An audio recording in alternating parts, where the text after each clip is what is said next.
عظمت محمد و آل محمد بلند تر صلوات۔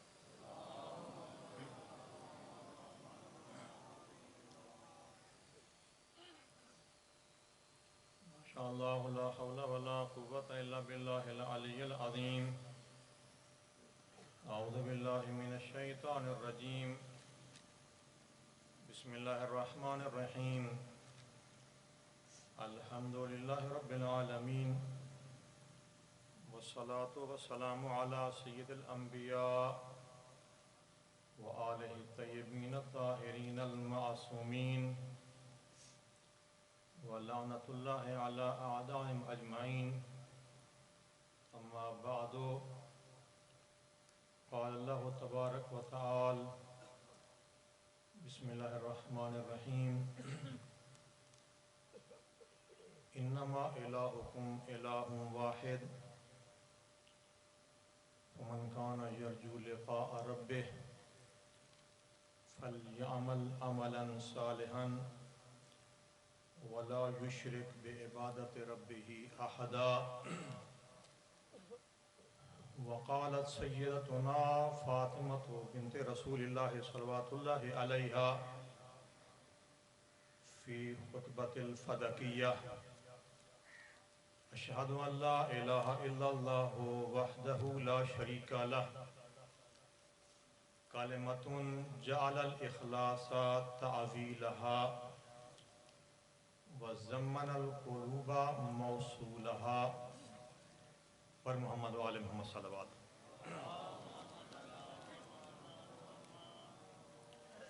یہ دعا کی اپیل ہے کہ ڈاکٹر عابد علی خان صاحب کی والدہ محترمہ کے لیے آپ سب اللہ کی بارگاہ میں دعا کریں کہ خداوند عالم انہیں صحت و سلامتی عطا فرمائے، اور خداوند عالم انہیں صاحب اولاد نارینہ فرمائے۔ بر محمد و آل محمد صلوات۔ وقت کم ہے، پڑھنے والے زیادہ ہیں، اور آپ صبح سے مجلس سن رہے ہیں، تھکے ہوئے ہیں، لیکن ذکر ان ہستیوں کا ہے کہ انسان تھکاوٹ کا احساس نہیں کرتا۔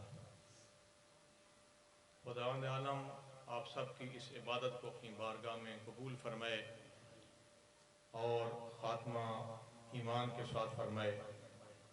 جنت الفردوس میں جب ہر شخص کے ہاتھ خالی ہوں گے، اس مشکل وقت میں خداوند عالم انہی مجالس عزا کی برکت سے ہمارے ہاتھ پر فرمائے۔ آل محمد کی شفاعت اس دن ہم سب کو نصیب فرمائے۔ جتنے مومنین دنیا سے چلے گئے ہیں، خداوند عالم ان سب کی بخشش فرمائے، خصوصی طور پر حاضرین کے مرحومین کے خداوند عالم بخشش فرمائے۔ بر محمد و آل محمد صلوات۔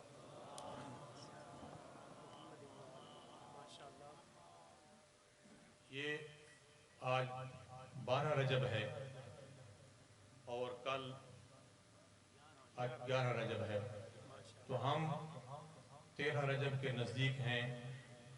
تو اپنے موضوع سے پہلے تمہید کے طور پر کچھ جملے مولا کائنات کی شان میں، وہ جو امام نے خود اپنی شان بیان فرمائی ہے، اور جس عظمت پہ مولا کائنات نے خود فخر کیا ہے، اور وہ فضیلت امام کی ایسی ہے کہ کائنات میں اللہ نے کسی معصوم ہستی کو فضیلت عطا نہیں کی، اور وہ فضیلت امام کی بیت اللہ میں ولادت باسعادت ہے۔ یہ ایسی فضیلت ہے کہ اللہ نے کسی نبی، کسی ولی، کسی امام کو نصیب نہیں فرمائی۔ یہ امام کی ذات کے ساتھ مختص ہے۔ مولا کائنات خود اس فضیلت پہ فخر کرتے ہوئے فرماتے ہیں اور ایک موازنہ کرتے ہیں حضرت عیسیٰ کی ولادت اور اپنی ولادت کا۔ فرماتے ہیں کہ جب حضرت عیسیٰ کی ولادت کا وقت نزدیک ہوا تو حضرت مریم بیت المقدس میں موجود تھیں۔ فرماتے ہیں فَسَمِعَتْ مُنَادِيًا يُنَادِي يَا مَرْيَمْ اخرجی ھذا بیت العبادت لا بیت الولادہ۔ اے مریم، مریم معصوم ہیں، اللہ نے ان کی عصمت کو قرآن مجید میں بیان فرمایا ہے، لیکن ہاتف غیبی کی آواز آئی کہ اے مریم اب آپ کے باہر جانے کا وقت آ چکا ہے، اخرجی یہاں سے آپ چلی جائیں، ھذا بیت العبادت، یہ اللہ کی عبادت کا مقام ہے، لا بیت الولادہ، یہ ولادت کی جگہ نہیں ہے۔ یہ بیان فرمانے کے بعد پھر فرماتے ہیں لیکن جب میری ولادت کا وقت آیا، میری ماں نے اپنے گھر کو چھوڑا اور اللہ کے گھر کا رخ کیا، اللہ کے گھر کا طواف کر رہی تھی کہ ہاتف غیبی کی آواز آئی، فَسَمِعَتْ مُنَادِيًا يُنَادِي يَا فاطمہ ادخلی، سنا ہاتف غیبی کی آواز کہ اے فاطمہ دروازہ بن چکا ہے، اندر چلی جاؤ۔ یہ وہ فضیلت ہے کہ امام خود اس پہ فخر کرتے ہیں۔ اسی حوالے سے مولا کائنات کی عظمت اور امام کی امامت کا عقیدہ دل میں رکھنے والوں کی شان اللہ کے نبی نے بیان فرمائی، اور فرمایا کہ جب قیامت کا دن ہوگا، آدم سے لے کے آخری قیامت کے دن تک جتنے انسان دنیا میں آ چکے ہیں، سب میدان محشر میں موجود ہوں گے۔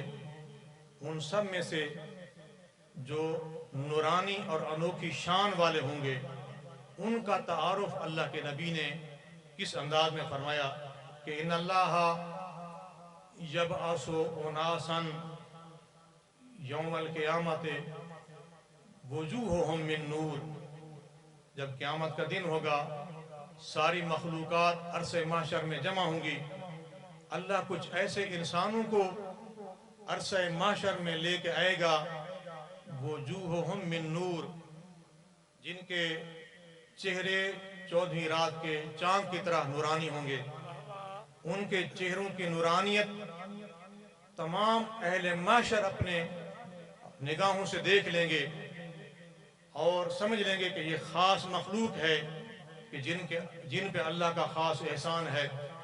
وجوہہم من نور، جن کے چہرے نورانی ہوں گے، علیہم ثیاب من نور، جو نورانی لباس پہنے ہوئے ہوں گے، علی کراسیہ من نور، ان کے لیے میدان محشر میں نورانی ممبر لگائے جائیں گے، علی کراسیہ من نور، ان نورانی ممبروں پہ وہ رونق افروز ہوں گے۔ یہ ممبر کہاں پہ ہوں گے؟ فی ظل العرش، اللہ کے عرش کے سایہ میں یہ نورانی ممبر ہوں گے۔ جب اللہ کے رسول نے یہ فرمایا کہ جن کے چہرے نورانی، جن کے لباس نورانی، جن کے ممبر نورانی اور اللہ کے عرش کے سایہ میں رونق افروز ہوں گے، یہ نبی خدا نے مجمع عام میں یہ تذکرہ فرمایا۔ نبی خدا کے ایک صحابی اٹھ کھڑے ہوئے، فقال انا منہم یا رسول اللہ، اے اللہ کے رسول کیا میں بھی ان میں سے ہوں یا نہ ہوں؟ گویا کہ پیغمبر خدا جب بیان فرما رہے تھے اس طرح پتہ چلتا تھا ان لوگوں کو گویا کہ پیغمبر خدا عرصہ محشر کو دیکھ رہے ہیں اور ان نورانی چہروں کا دیدار کر رہے ہیں۔ اس شخص نے کہا یا رسول اللہ کیا میرا شمار بھی ان نورانی لوگوں میں سے ہے یا نہیں؟ فقال لا، آپ ان میں سے نہیں ہیں۔ فقال الآخر، پہلے کو جواب مل گیا، پھر دوسرا بولا، اب نام لینے کی ضرورت نہیں ہے، سب سمجھنے والے ہیں۔ پھر دوسرا بولا فَأَنَا مِنْهُمْ یا رسول اللہ، کہ میں بھی ان میں سے ہوں اے اللہ کے رسول یا نہیں؟ رسول خدا نے فرمایا لا، تو بھی ان میں سے نہیں ہے۔ لوگ حیران و پریشان ہو گئے. پھر پورے مجمع سے صدا بلند ہوئی, فقیلا یا رسول اللہ من ہم, اے اللہ کے رسول پھر آپ خود تعارف کریں, وہ کون لوگ ہوں گے؟ نبی خدا نے ادھر ادھر دیکھا, دائیں طرف ایک جوان بیٹھے ہوئے تھے.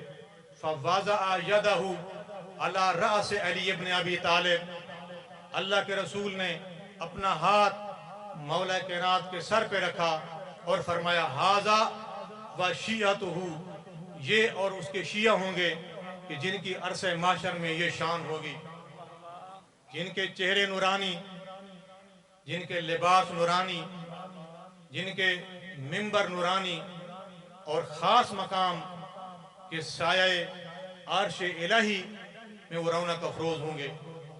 اب سوال یہ ہے کہ بہت سے دعوے دار ہیں جو کہتے ہیں کہ ہم شیعہ ہوں گے. اب کن کے چہرے نورانی ہو سکتے ہیں؟ اب چہرے پہ تین چیزیں بڑی مہم ہیں. ایک آنکھیں, ایک زبان ہے, اور ایک کان ہے. یہ بہت ہی مہم عضو ہیں انسان کے چہرے کے. جس کا چہرہ نورانی ہوگا, اس چہرے میں جو آنکھیں ہیں, جب یہ آنکھیں علی کی اطاعت کرتی ہیں, یہ آنکھیں اس وقت نورانی ہو سکتی ہیں جب زندگی میں یہ آنکھیں علی کی اطاعت میں اٹھتی ہوں. محرم اور نامحرم کا جو آنکھ خیال رکھتی ہو, حرام اور حلال کی جو آنکھ رعایت کرتی ہو, یہی آنکھ محشر کے عرصے میں نورانی ہو سکتی ہے. جو آنکھ حلال و حرام کی پرواہ نہیں کر سکتی, وہ نورانی کہاں ممکن ہے کہ اس کو مولا کائنات کے نورانی چہرے کی زیارت بھی نصیب نہ ہو. اور جو زبان اس چہرے کا حصہ ہے, یہ اسی وقت نورانی ہو سکتی ہے کہ جب یہ زبان علی مولا کی اطاعت گزار ہو. پر محمد والے محمد صلوات.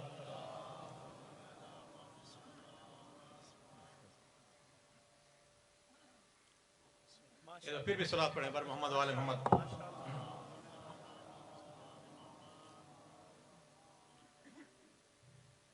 یہ نورانیت انسان کو ایسے نہیں ملے گی.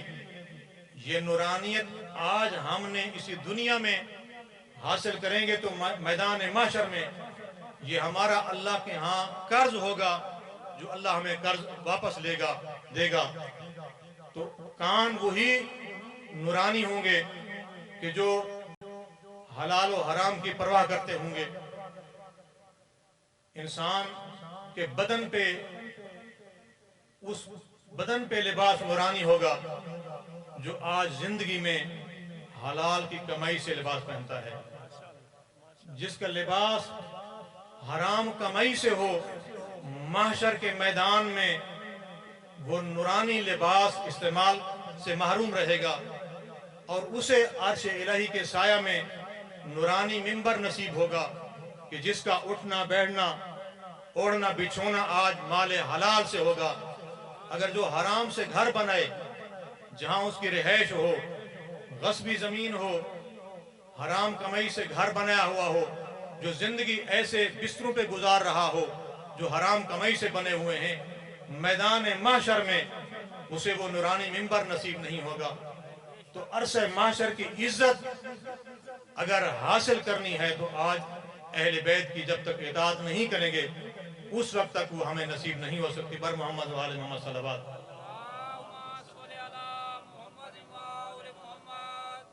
یہ 13 رجب کے حوالے سے, امام کی ولادت باسعادت کے حوالے سے یہ تمہیدی الفاظ تھے.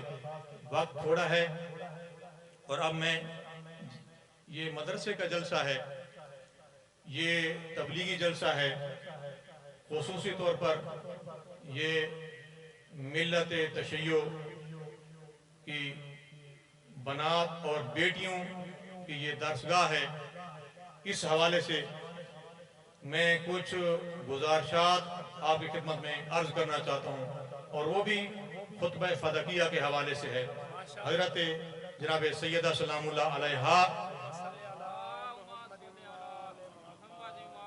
ان کی سیرت طیبہ، ان کا کردار، ان کا جہاد، ان کا کارنامہ اور انسانیت کے لیے، اسلام کے لیے جو انہوں نے کارنامہ انجام دیا ہے اور جو انہوں نے اپنی ذمہ داری اور فرض امت مسلمہ کے سامنے ادا کیا ہے، ایک اشارہ، وقت زیادہ نہیں ہے، ایک اشارہ کے طور پر میں آپ خدمت میں بیان کرتا ہوں بر محمد و آل محمد صلوات۔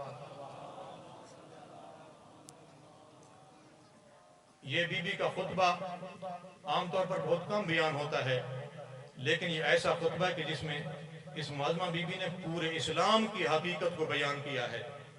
فقط جاگیر فدق کا مسئلہ نہیں اٹھایا تھا، بلکہ پورے اسلام کی حقیقت کو توحید سے لے کے قیامت اور جنت تک سارے حساس مسائل کو بی بی نے بڑے خوبصورت انداز میں بیان فرمایا۔